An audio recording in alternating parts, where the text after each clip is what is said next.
रोज 10-12 घंटे पढ़ने के बाद भी वो एफिशिएंसी नहीं आती, वो आउटपुट नहीं आता जो एक टॉपर का आ जाता है उतने ही घंटे पढ़ने के बाद। पता नहीं कैसे करते हैं यार वो लोग, आज पता पड़ेगा। Best time table, God time table.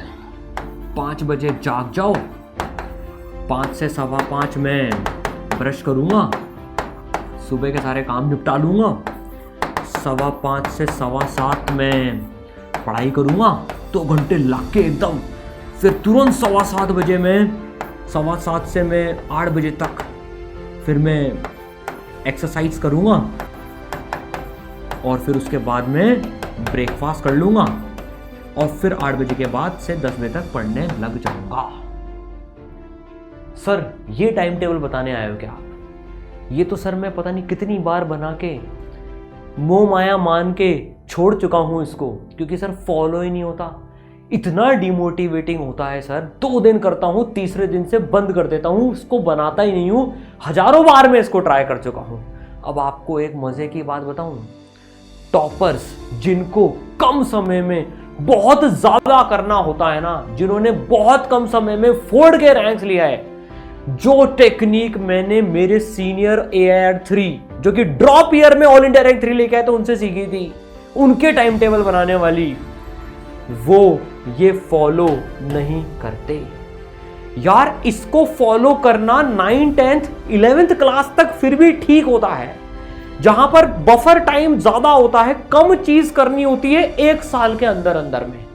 पर जो 12th क्लास के बच्चे हैं जिनका बैकलॉग्स है, 11th पूरा रिवाइज करना है, या जो ड्रॉपर्स हैं जिनको 1 साल में ही पूरे दोनों साल की पढ़ाई करनी होती है, उनका ये बहुत फ्रीक्वेंटली फेल हो जाता है। तो सर ये जो ड्रॉप ईयर में इतने बच्चे फोड़ते हैं, ये कैसे करते हैं यार? मैं IIT बॉम्बे कंप्यूटर साइंस में पढ़ा, मेरी खुद की 41 रैंक आई थी। मैं इतने सारे AIR 1 से 50 से मिला हूं, सब में मुझे ऑलमोस्ट एक जो चीज कॉमन मिली ना किसी फॉर्मेट में, जो मैं आपको बताने वाला हूं उसको फॉलो करते थे। और not only IIT toppers, NEET toppers, आप AIR 2 नीट ले लो, 1 ले लो, इतने सारे लोगों से बात हुई है, किसी ना किसी फॉर्मेट में वो इस टेक्निक को फॉलो करते हैं जो हम डिस्कस करने वाले हैं। वो कैसे अपना पूरा टाइम टेबल, कैसे अपना पूरा डे प्लान करते हैं और उससे पूरा निचोड़ निकाल लेते हैं ना, वो हमें सीखना है। इसके बाद आपकी लाइफ एकदम बदल जाएगी। ये इंप्लीमेंट हो गया तो पूरा का पूरा परफेक्ट आउटपुट आप अपने दिन से निकाल लोगे, आपके बैकलॉग्स खत्म हो जाएंगे, आप रिवीजन भी कर पाओगे और आपका स्कोर जो है वो आप जैसा एक्सपेक्ट करते हो ना ग्रेजुअली बढ़ता जाएगा। पर इसमें एक बात है, देखो कोई भी चीज एक दिन में नहीं होती है, हमें ये रेगुलरली फॉलो करना पड़ेगा। वो भी आज डिस्कस करेंगे इसको कैसे रेगुलरली फॉलो करें।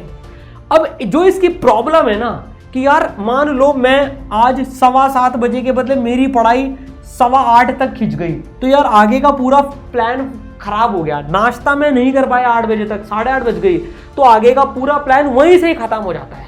तो what toppers do, what is that technique is, ये क्या करते हैं, जैसे AIR 3 की मैं आपको बात बताऊं, ये आज मैं आपको बहुत सारे बच्चों की कहानियों से बताऊंगा यार कैसे कैसे उन्होंने अलग अलग चीजों को कोप अप करा है। तो what he used to do, ये IIT में भी ऐसे ही करते थे यार। ये एक रात पहले अपने कामों की जो इनको अगले दिन करने हैं ना उसकी लिस्ट बना लेते थे। सिर्फ लिस्ट बनाते थे, ध्यान से सुनना, टाइम अलॉट नहीं करते थे उसको भी। जैसे तुम लोग जो पढ़ रहे हो भी वो इसको कैसे इंप्लीमेंट करोगे, जो करते हैं बच्चे, जैसे मान लो तुम्हारी 5 से 6 घंटे की क्लास हो रही, तो 5 to 6 आवर्स की मेरी क्लास हो गई। इसका टाइम तो फिक्स है ही सही भाई, ये तो तुम्हारे हाथ में नहीं है। तो जब तुम्हारी क्लास होनी है तभी तुम्हारी क्लास होनी है, तो ठीक है। अब उसके बाद में जब सेल्फ स्टडी का टाइम आता है, तो मान लो जैसे तुम्हें अब अगले दिन 2 घंटे फिजिक्स पढ़नी है, होमवर्क है, नोट्स रिवाइज करना है, वो एक चीज हो गई, 2 घंटे मुझे फिजिक्स पढ़नी है। फिर मान लो तुम्हें 2 घंटे केमिस्ट्री पढ़नी है, 2 घंटे तुमने केमिस्ट्री लिख ली। फिर सपोज करो बाकी 1 घंटा तुम्हें मैथ्स या बायोलॉजी पढ़नी है, तो 1 घंटा मैथ्स या बायो, मतलब डिपेंड करता है तुम जेई के एस्पिरेंट हो कि नीट के एस्पिरेंट हो। और फिर मान लो तुम्हें 1 घंटा तुम्हें रिवीजन करना है। अब क्या हुआ, हमारा मोटा मोटा टाइम डिसाइड हो गया कि यार मुझे इतने इतने घंटे में ये काम करना है। अब मैं एक स्पेशलिटी बताता हूं। अब इसमें क्या हुआ, अब तुम्हें ये पूरे टास्क अगले दिन निपटाने हैं। अब ये उसमें क्या एक स्पेशल चीज करते थे ना, वो बताता हूं, द सीक्रेट। ये ऐसे टाइम नहीं बांटते थे। अब हम इसमें टाइम नहीं बांटे कि यार मैं इसको, मेरी सुबह मान लो 2 बजे क्लास खत्म होगी तो मैं 3 से 5 इसको करूंगा, नहीं। अब मैं, मेरा जो बचा हुआ टाइम है मैं उसको 2 पार्ट में बांट लूंगा।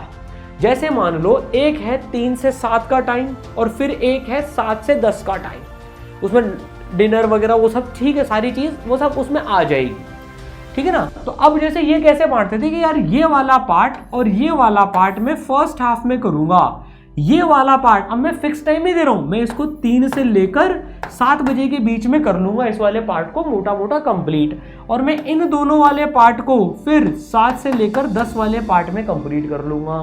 तो एक एग्जैक्ट टाइम के बदले एक मोटा मोटा टाइम डिवीजन हो गया। ये इतना जबरदस्त फॉलो होता है, इसमें डीमोटिवेशन की चांस भी कम होती है। तो इस तरह से ट्राई करके देखेंगे तो पूरा टाइम टेबल हम इस तरह से फॉलो कर पाएंगे, पूरा वीकली, और सारी चीजें हो जाएंगी। अब ये फेल कहाँ होता है, अब आ जाते हैं पिक्चर में। सब कुछ हमारे भरोसे चलता, हमारे हिसाब से चलता तो क्या ही बात होती सर, लेकिन एक बला है जो हमारा पीछा बचपन से कर रही है, अभी तक साथ नहीं छोड़ा। क्यों भाई, मानते हो ना वो बात, उसका नाम है डिस्ट्रैक्शन। सर मैं 10 मिनट का ब्रेक लेने के लिए रील देखता हूं, कब वो 10 मिनट 1 घंटे में हो जाता है, कब मैं किसी से चैट करना चालू करता हूं, कब आधे घंटे चैट हो जाती है, कब 2-2 घंटे कॉल हो जाते हैं, पता ही नहीं पड़ता वो चीज उसमें। सर उसका क्या करें, वो पूरे टाइम टेबल की ऐसी की तैसी कर देती है। सर मुझे किसी रिश्तेदार की पार्टी में जाना है, बर्थडे में जाना है, शादी में जाना है, घरेलू फंक्शन है, ठीक है ना, तो वहां पर पूरा टाइम खत्म हो जाता है। इन सबके पीछे एक चीज है ना यार, मैं एक चीज बताता हूं, इन सबके पीछे जो एक भावना रहती ना यार, अगर हम नहीं भी चाहते तो भी वो चीज हमसे हो जाती है काफी बार, यार सामने वाला क्या सोचेगा। दोस्त आ गया, ले यार चल चाय पीने चल, मेरा 2 घंटे का फिजिक्स का स्लॉट चल रहा है, यार चाय पीने चल रहा है क्या, चल यार। हमारी मूल भावना क्या रहती है, यार ये बुरा मान जाएगा, रिश्तेदार बुरा मान जाएंगे, घर वाले बुरा मान जाएंगे, दोस्त बुरा मान जाएगा, जो सामने वाली पार्टी है, सहेली है, सहेला है, वो बुरा मान जाएगा अगर ये नहीं किया तो। देखो आपका कोई बुरा माने नहीं माने, दूसरी दुनिया को फर्क ही नहीं पड़ रहा है आपकी जिंदगी से। वो सिर्फ आपकी लाइफ पर 2-4 कमेंट करने के लिए बैठे हुए हैं, और वो भी नेगेटिव।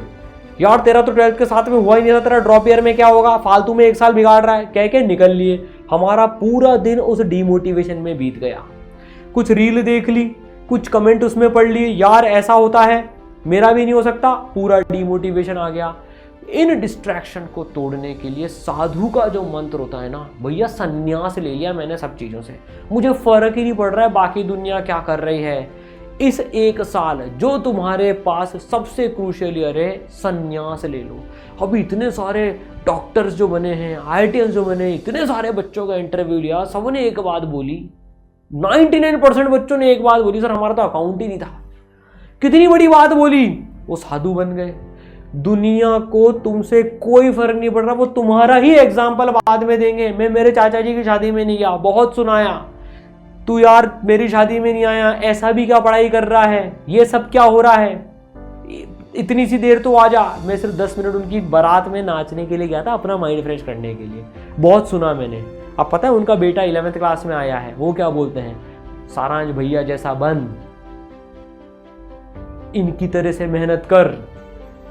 मैंने कहा वाह भाई साहब, बहुत ही बढ़िया है, तब तो इतना सुनाया था, तब कहाँ गए थे सारांश भैया, और अब याद आ रहे हैं सारांश भैया। तो भैया दुनिया तुम्हारा एग्जाम्पल देगी।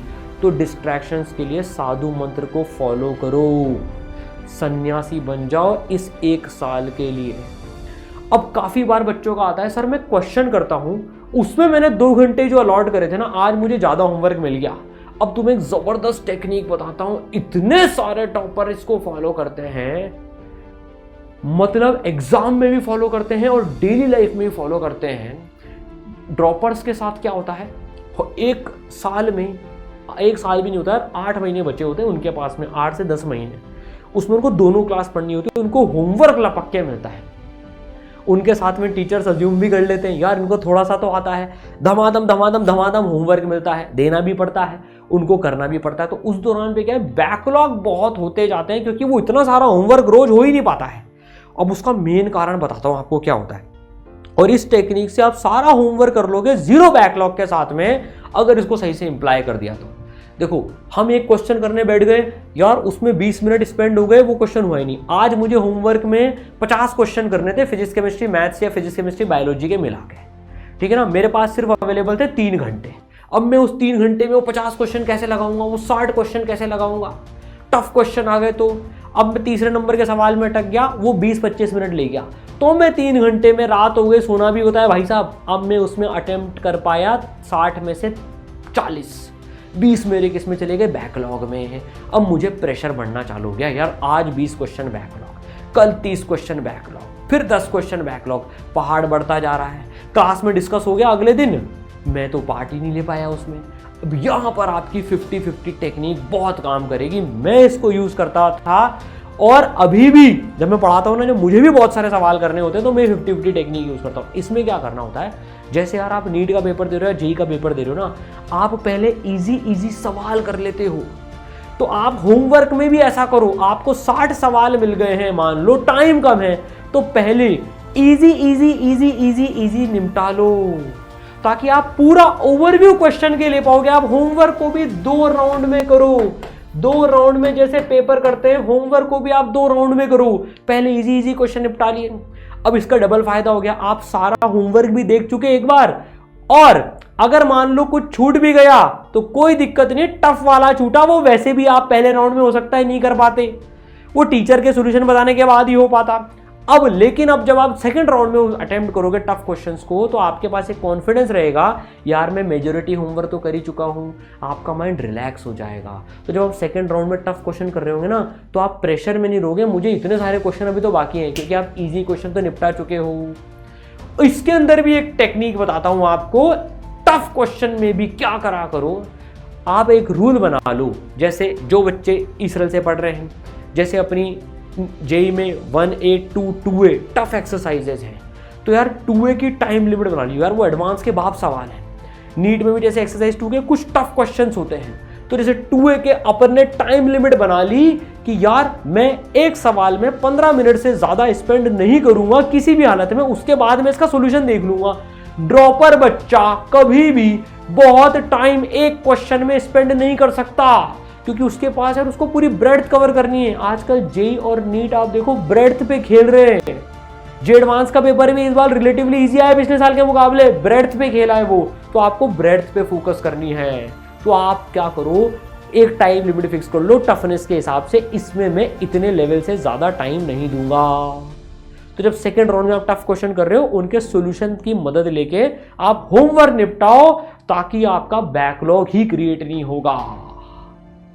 अब ये डेली रूटीन की बात हो गई। अब हमारी एफिशिएंसी बढ़ाने के लिए हमें देखो, अब एफिशिएंसी बढ़ानी है और ज्यादा टाइमिंग बढ़ाना है। सर मैं 8-10 घंटे से ज्यादा कर ही नहीं पाता हूं इंक्लूडिंग क्लासेस। सर मैं 11 घंटे तक पहुंच गया हूं पर मैं 12 नहीं पहुंच पा रहा हूं। अब उसका तरीका बताता हूं। उसका तरीका है सुपर लैप डे। अब ये सुपर लैप डे क्या है सर? देखो मैं वीक के 7 दिन पढ़ाई कर रहा हूं, मान लो सर ब्रेक कब लेना है? हाँ, अब एक बात पहले समझ लेते हैं, ब्रेक कब लेना है। मान लो मैं आधा दिन ब्रेक ले रहा हूँ, 6.5 दिन पढ़ाई कर रहा हूँ, है ना, वो कभी भी ले सकता हूँ, आधा संडे ले सकता हूँ, आधा सैटरडे ले सकता हूँ। यार पूरा दिन ब्रेक अब अफोर्ड नहीं कर सकते हैं जिनके पास में 1 ही साल बचा है, ठीक है ना। पूरा दिन ब्रेक बड़ी मुश्किल से मिल पाएगा, एग्जाम के बाद खूब सारी मस्ती करेंगे। अब सुपर लैप डे का कॉन्सेप्ट क्या है? हम एक हैबिट में है 10-11 घंटे पढ़ने की। मोस्टली बच्चे सोचते हैं कल मैं 14 घंटे पढ़ के दिखा दूंगा, देखना नहीं होता यार वो। फिर 14 घंटे नहीं हुआ तो डिमोटिवेट हो जाते हैं, नहीं यार मेरे से तो होता ही नहीं है। ऐसा नहीं करना। अपने को जो 5 दिन आप कर रहे हो 5 दिन वैसे के वैसे ही करते रहो। आप वीक में 1 दिन सुपर लैप का डे रखना है, मतलब उस 1 दिन हमें हमारी औकात से ज्यादा मेहनत करके दिखानी है। सुपर लैप उस दिन एक लैप, जैसे गाड़ी चक्कर काटती है ना, एक चक्कर ज्यादा काटना है। तो अगर मैं 10 घंटे पढ़ रहा हूं रोज मान लो, तो सुपर लैप डे के दिन मेरे को सुबह से पता होगा उठते टाइम ही, यार आज मेरा सुपर लैप डे है। जैसे एग्जांपल सैटरडे मेरा सुपर लैप डे बना लिया मैंने, सपोज कर, तो यार आज मेरा सुपर लैप डे है। आज भले ही मैं थोड़ा नींद 1 घंटे काट लूंगा। एक दिन की बात कर रहा हूं मैं, डेली रूटीन डिस्टर्ब नहीं करना है, सिर्फ एक दिन अपनी कैपेसिटी को जानने के लिए। लेकिन आज मैं जितना रोज एवरेज पढ़ रहा हूं ना, उससे 2 घंटा ज्यादा पढ़ूंगा। आप अगर ऑलरेडी 14 घंटे पे बैठे हुए हैं, तब आप ऑलरेडी रोज सुपर लैब डे पे बैठे हुए हैं, तब आपको जरूरत नहीं, तब आप गॉड फॉलो कर रहे हो एकदम। लेकिन अगर आप 10 घंटे 11 घंटे बैठे हुए हो, तो एक दिन पता है हमको आज मेरा +2 11 घंटे का 13 घंटे का दिन है, और आज मैं सुबह से ही 13 घंटे के लिए काम करूंगा। उस दिन मैं ब्रेक भी कम लूंगा और 2 घंटे काम करूंगा। तो यार इस सुपर लैब डे को फिक्स कर लो, वीक में एक दिन करना है। आपके बॉडी और माइंड दोनों को पता होगा वो चीज है। अब ऐसे काम नहीं चलेगा। देखो सर आपने तो बता दिया, अब ये वीडियो देख लिया हमने, अब हो गया काम, मोटिवेट हो गए, टेक्निक्स मिल गए। नहीं, अब आपको चैलेंज लेना पड़ेगा। एक छोटा सा चैलेंज ले लो, चलो सुपर लैब डे का चैलेंज ले लो। हम 3 वीक्स का चैलेंज लेते हैं। 3 वीक्स, 3 वीक में 3 दिन, 3 वीक में 3 दिन मेरा सुपर लैब डे होगा। तो जो भी चैलेंज ले रहे हैं ना, वो कमेंट में बता देना, सर मैंने सुपर लैब डे चैलेंज ले लिया है, और अगले 3 वीक में मैं 3 दिन, मतलब एक वीक में फिर एक दिन सुपर लैब डे, मेरी नॉर्मल औकात से 2 घंटे ज्यादा पढ़ूंगा उस दिन, और तभी सोऊंगा। ये चैलेंज जो भी लेने वाला है कमेंट में बताओ। तो भाई टाइम टेबल फॉलो करो, मचाओ, फोड़ के दिखाओ।